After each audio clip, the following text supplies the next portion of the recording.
영화 제목 도둑맞은 사랑에서 해림은 이열과 은조를 도와 탈출하게 해주고 그들에게 축복을 빈다. 은조를 보호하기 위해 태자가 국왕에게 손을 썼고 그로 인해 국왕이 중상을 입게 된다. 태자와 은조는 추격을 받아 황궁을 떠나 도망쳐야 한다. 병사들에게 포위되어 잡힐 위기에 처한 순간 우연히 태자와 은조는 소저 해림을 만나게 되고 바로 그녀가 태자와 은조를 도와 조정의 추격에서 벗어나게 해준다. 과연 은조와 태자가 도승주의 소나기에서 정말로 벗어날 수 있을까? 아니면 그가 수단과 방법을 가리지 않고 태자와 은조를 제거하려 할까? 사건의 전개는 어떠할까? 오늘 영상에서 자세히 공개하겠습니다. 이열은 반역죄, 국왕 암살 혐의로 몰려 도승지와 수경의 명령으로 추살당하고 잡혀 궁으로 돌아와 죄를 받게 되며 저항하면 죽여도 좋다는 명령이 내려졌다. 이 소식이 천하에 퍼지며 큰 소란이 일어났고 임사이와 소저 해림도 크게 놀랐다. 벽에 붙은 태자에 대한 고발문을 읽은 소저 해림은 걱정스럽게 말했다. 그럴 리가 없어. 태자는 그런 사람이 아니야. 분명 누군가에게 함정에 빠진 거야. 태자와 은조가 위험해. 내가 그들을 찾아가야 해. 소저가 예상한 대로 태자와 은조는 이미 갈 데가 없었다. 변장에서 성문을 지나 도망치려던 중 병사들에게 불려져 검문을 받게 되었다. 소저 해림이 즉시 태자와 은조를 한쪽으로 끌고 가며 말했다. 두 분은 그냥 그렇게 지나갈 수 없어요. 분명 그들이 두 분을 알아볼 거예요. 은조가 소저를 보고 말했다. 소저 해림, 어떻게 여기 계신 줄 아셨어요? 해림은 아무 말 없이 은조와 태자를 데리고 자신을 따라오게 했다. 해림은 태자와 은조에게 자신의 짐 속에 숨으라고 하고 그 후 시위들에게 그것을 메고 성문을 지나가라고 지시했다. 조정의 병사들이 소저의 크고 무거운 짐 수레를 보고 의심하며 말했다. 멈춰라. 여기 뭐가 있지? 소저 해림의 시녀가 말했다. 여기 있는 건 우리 소저님의 온갖 비단과 보석, 장신구예요. 검사하시겠어요? 병사들이 말했다. 소저 해림께 송구스럽습니다만 저희는 태자를 추적하는 임무 중입니다. 검사를 허락해 주십시오. 소저가 나서며 말했다. 뭐라고? 나를 태자를 숨겨주고 있다고 생각하는 거냐? 좋아. 의심한다면 검사해도 좋다. 하지만 이건 이웃 나라에 바치는 공물인데 만약 망가뜨리면 너희 스스로 왕후마마께 가서 설명하거라. 병사들은 소름이 끼쳐 말했다. 소저님께 죄송합니다. 저희가 눈이 멀었나 봅니다. 실례를 범했습니다. 소저님께서 지나가시지요. 소저 해림이 그제야 안도의 한숨을 쉬며 수레에 올랐다. 그러나 수레가 막 움직이려는 순간 도승지의 아들이 나타나며 말했다. 잠깐, 안에 뭐가 있든 오늘 아무리 중한 벌을 받는다 해도 검사를 해야겠다. 수색해라. 그가 말을 마치자 병사들이 달려와 해림의 짐에 칼을 찔렀다. 해림이 화를 내며 말했다. 너 어떻게 감히 왕후마마를 안중에도 두지 않는 거냐? 도승지의 아들이 입꼬리를 올리며 말했다. 소저님께 송구스럽습니다만 저는 임무를 수행할 뿐입니다. 소저님은 한쪽으로 비켜주십시오.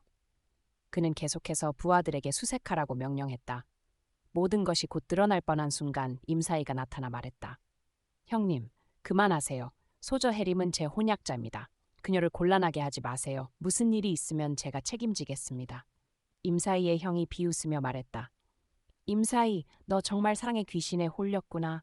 네가 여자를 이렇게 지키는 건 처음 보는군. 좋아, 네 체면을 봐서 보내주마. 하지만 무슨 잘못이 있으면 네 목숨으로 책임져라. 임사이가 미소 지으며 말했다. 물론이죠. 감사합니다, 형님. 아버지께서 형님을 찾으시는 것 같아요. 빨리 돌아가세요. 도승지의 이름을 듣자 임사이의 형은 얼굴이 창백해져 달려갔다. 임사이가 소저에게 다가가 말했다. 도와준 김에 끝까지 도와드렸으니 소저의 소식을 기다리겠습니다. 그러고는 몸을 돌려 떠났다. 임사이를 알게 된 이후 처음으로 소저는 임사이가 당황하며 다른 사람을 도와주는 모습을 보았고 미소 지으며 말했다. 보아하니 그분도 내가 생각했던 만큼 차갑지만은 않군요. 그 후 소저는 수레에 올라 성문을 떠났다. 밤이 깊어지자 소저가 갑자기 말했다. 가마를 멈춰라. 내가 큰일을 봐야겠다. 너희는 잠시 피하거라. 소저의 명령에 시위들이 즉시 흩어져 자리를 피했다. 소저가 가마에서 내려 두 개의 상자에 두드리며 말했다. 태자님, 은조님 다들 갔어요. 빨리 나오세요. 그제야 태자와 은조가 상자에서 나왔다. 태자가 조심스럽게 은조를 부축해 내렸다. 태자가 은조를 걱정하는 모습을 본 소저는 그제야 깨달았다. 왜 태자가 자신에게 정이 없었는지. 태자의 눈에는 온통 은조의 모습뿐이었다. 소저 해림이 말했다. 두 분 빨리 가세요. 이 숲을 지나면 안전할 거예요. 은조가 감동하며 말했다. 소저님 감사합니다. 저희를 도와주셔서요. 소저가 미소 지으며 말했다. 왜 그렇게 말씀하세요? 우리는 친구잖아요. 저는 소저와 태자가 무죄라고 믿어요. 부디 몸 조심하세요. 두 분의 좋은 소식을 기다릴게요. 은조가 미소 지으며 말했다. 이번에 떠나면 언제 다시 만날지 모르겠네요. 이 은혜는 절대 잊지 않을게요. 소저 해림이 말했다. 보답은 필요 없어요. 소저와 태자가 행복하기만 하면 저는 만족해요. 해림의 진심 어린 모습을 본 태자가 부끄러워하며 말했다. 소저님, 우리는 몇 번밖에 만나지 않았지만 그래도 말해야겠어요. 감사합니다. 우리를 도와주셔서요. 나중에 다시 만나면 반드시 보답하겠습니다. 소저가 고개를 끄덕이며 말했다. 저도 태자님과 은조님을 다시 만날 수 있기를 바래요. 날이 곧 밝아오니 빨리 가세요. 몸 조심하세요. 소저 해림은 그렇게 말하며 길비용으로 쓸 약간의 은자를 두 사람에게 주었다. 태자가 은조의 손을 잡고 떠났다. 소저는 두 사람의 뒷모습을 바라보며 눈물을 글썽였다. 태자님, 은조님, 부디 무사하세요. 진심으로 두 분의 행복을 빕니다. 은조와 태자를 안전하게 도와 탈출시킨 후 소저 해림이 집으로 돌아오니 뜻밖에도 임사이가 기다리고 있었다. 소저가 말했다. 오빠, 언제부터 여기 계셨어요? 임사이가 시선을 다른 데로 돌리며 말했다. 그저 그들이 무사한지 알고 싶었을 뿐이야. 해림이 고개를 끄덕이며 말했다. 이미 떠났어요. 분명 행복할 거라고 믿어요. 임사이가 말했다. 제가 짐작이 맞다면 오빠가 좋아하는 사람은 은조 맞죠? 임사이가 전곡을 찔려 당황하며 말했다. 무슨 소리야? 이해가 안 돼. 해림이 미소 지으며 말했다. 모르는 척하는 거예요? 아니면 일부러 모르는 척하는 거예요? 오빠가 은조를 좋아한다는 거 알아요. 그래서 저를 도와 은조를 구하게 한 거잖아요. 임사이가 말했다. 그럼 소저는 태자를 좋아하지 않았나요? 왜 태자와 은조를 맺어주려는 거죠? 해림의 눈이 촉촉해지며 말했다. 태자가 행복하면 저도 행복하니까요. 태자가 행복하면 그걸로 충분해요. 임사이가 무심코 미소를 지었다. 자신만 그런 생각을 한 게 아니었구나. 해림도 같은 마음이었다. 사랑하는 사람이 평안하고 행복하다면 자신도 행복하다는 것. 갑자기 해림이 걱정스럽게 말했다. 잠깐 공자님, 저를 도와주시면서 연루될까봐 두렵지 않으세요? 분명 아버지와 형님이 용서하지 않을 텐데요. 해림이 자신의 잔인한 아버지를 언급하자 임사이는 크게 분노했다. 임사이는 이 모든 일이 아버지 임사형 때문이라는 걸 알았다.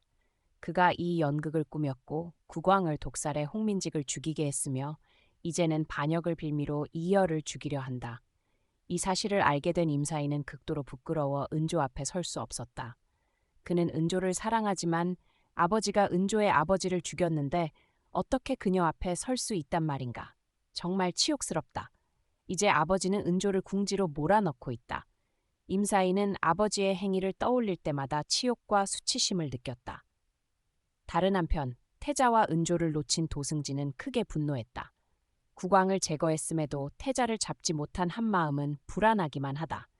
그의 왕위를 찬탈하려는 꿈이 과연 실현될 수 있을까? 태자와 은조는 무엇을 해서 도승지를 무너뜨리고 나라로 돌아와 자신의 결백을 증명할 수 있을까? 나라의 운명은 어떻게 될까? 다음 영상에서 자세히 공개하겠습니다. 안녕히 계세요. 다음에 뵙겠습니다.